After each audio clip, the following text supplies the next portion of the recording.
Hello everybody, it's Chase here, and today we will be going over my vampire tank. So first of all, let's start with basics like always. All attributes into health. Banner up at all times.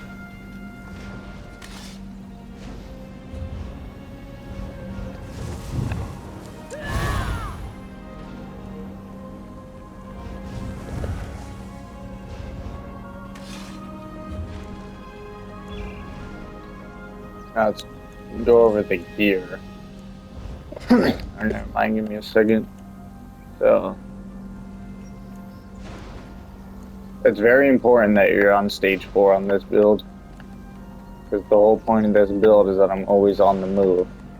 I'm using the Steed Mundus Stone Vampire stage 4.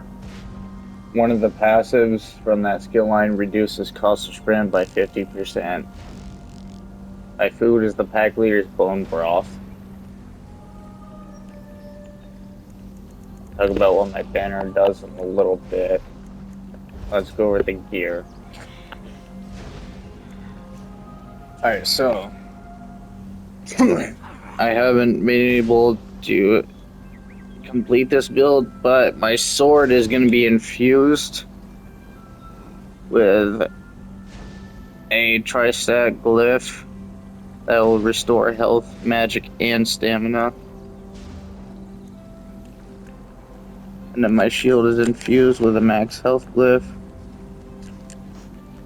My staff is defending. I'm going to put a damage shield glyph on this. By the way, for weapons and jewelry, I got Warrior Poet. 4 pieces. Swift with magic recovery on one ring.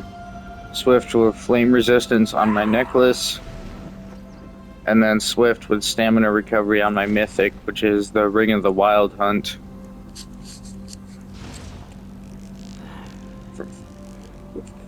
For my 5-piece armor set, I am wearing a leeching plate.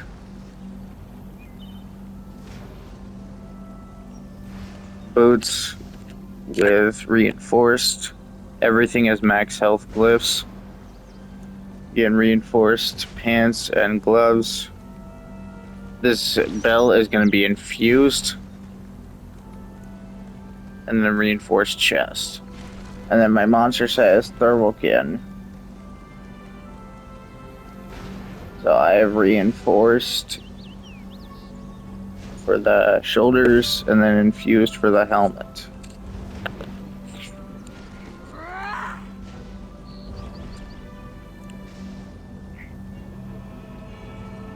Go over my scribing skills first. Goading Throw, Binding Banner.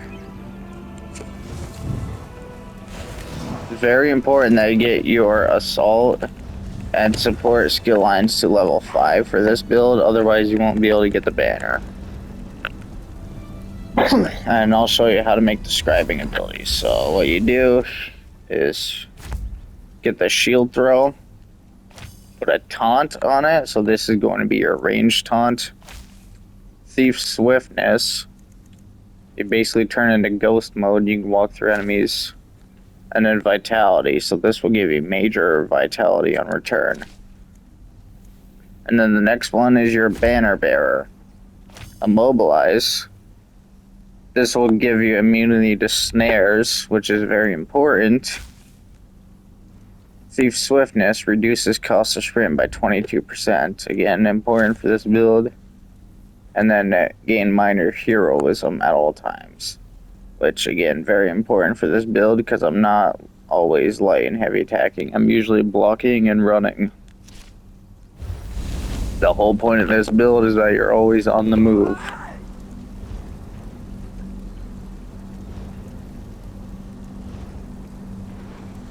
So all attributes go into health. For assassinations, the only passive you need is Executioner. You can get this if you want, because there's the extra chance of critical healing yourself, but I wouldn't worry too much about it. This doesn't matter.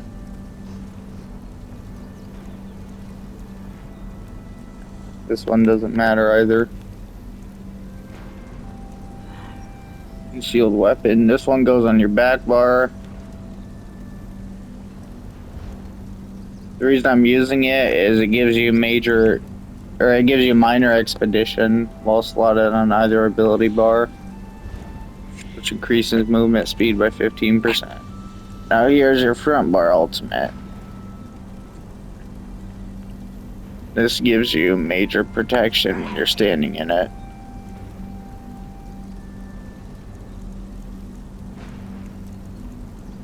And I have Dark Cloak.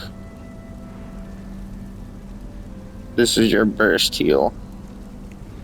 And then for your back bar, this is your stun. Front bar, funnel health. This is another heal that you got. On your back bar, you need siphoning strikes. This is how I sustain with low recoveries.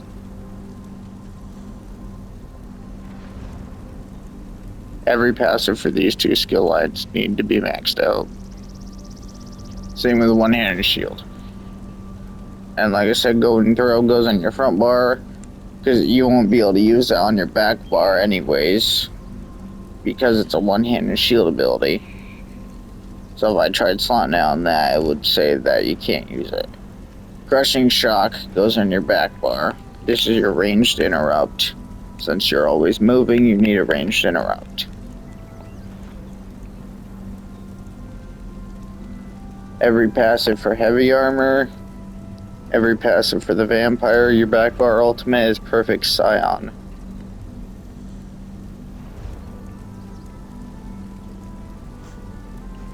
Only use Perfect Scion as a last resort.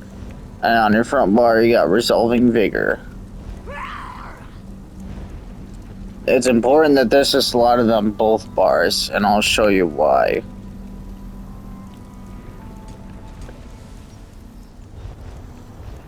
So, if I activate it on here, then I swap, I can't use it.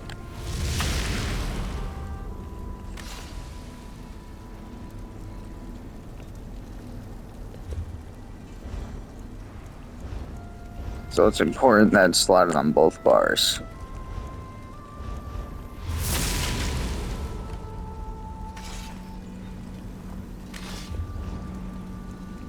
And for my race, I am an orc. I get max stamina, max health. I heal whenever I do damage. Weapon and spell damage, reduced cost of sprint, and increased movement speed bonus of sprint.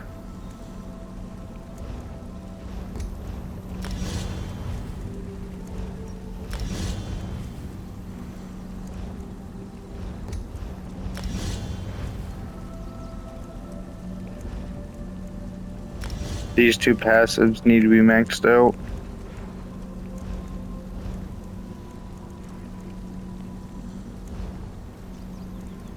As well as Snake Blood.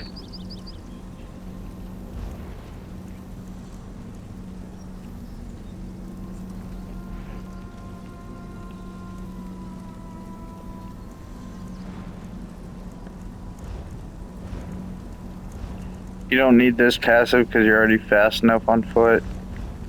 Watch.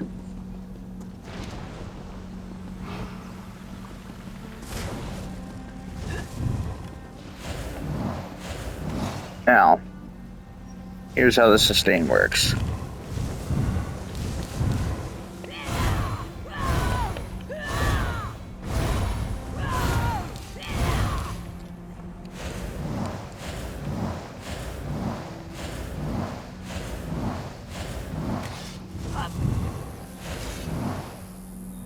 Infinite sustain, infinite resources.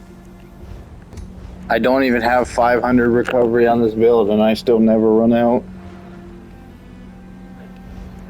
Alright, now let's go over the champion points.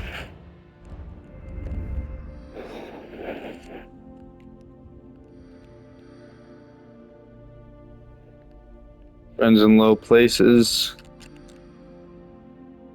Fade away.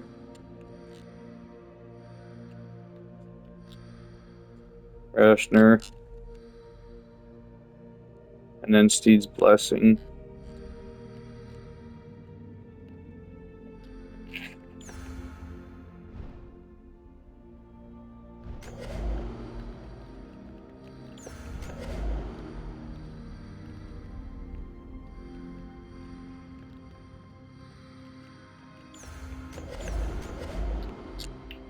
The first one is your flex spot. You can either do this one or this one.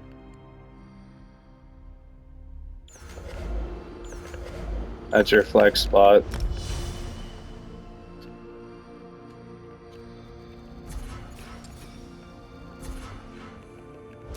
Make sure these two are maxed out.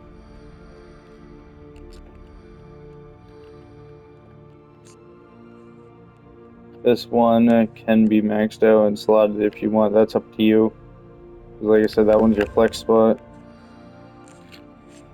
Alright, so coming to here, get this. This is going to buff you because you're a heal over time build. Don't worry about this one.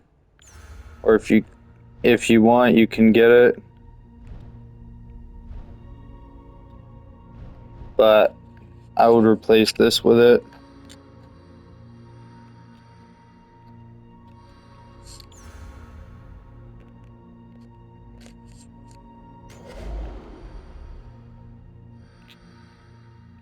Alright. So, this right here is your flex spot. It's either this or Arcane Supremacy.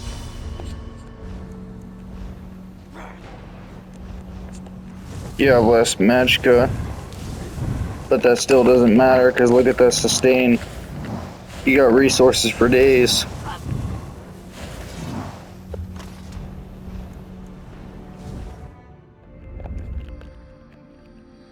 So, all of your healing abilities are single target heals. All of your healing abilities are also heal over time skills. So that is going to help with it.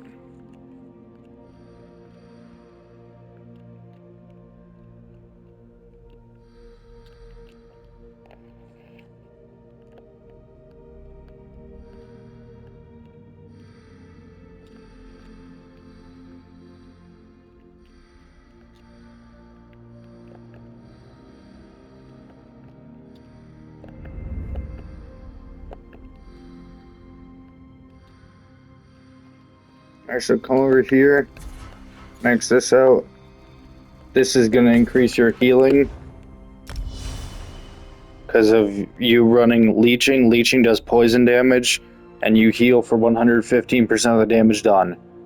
So basically, the more poison damage you do with that set, the more healing you get.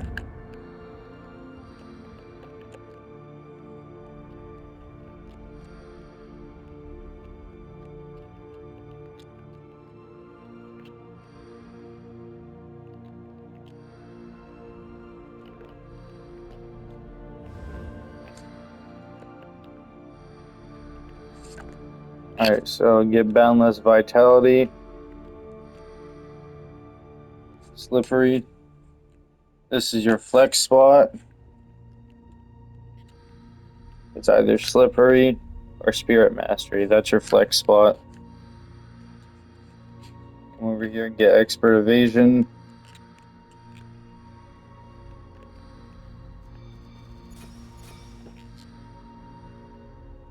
So all of those need to be maxed out. Come into here and get Hasty and Celerity. Celerity must stay on at all times. So come over here and get Nimble Protector.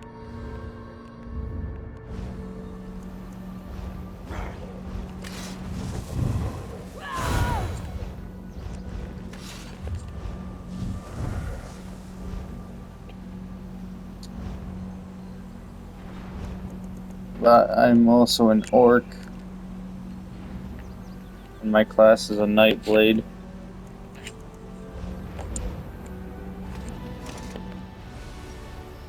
I guess that's it for today's video. Bye.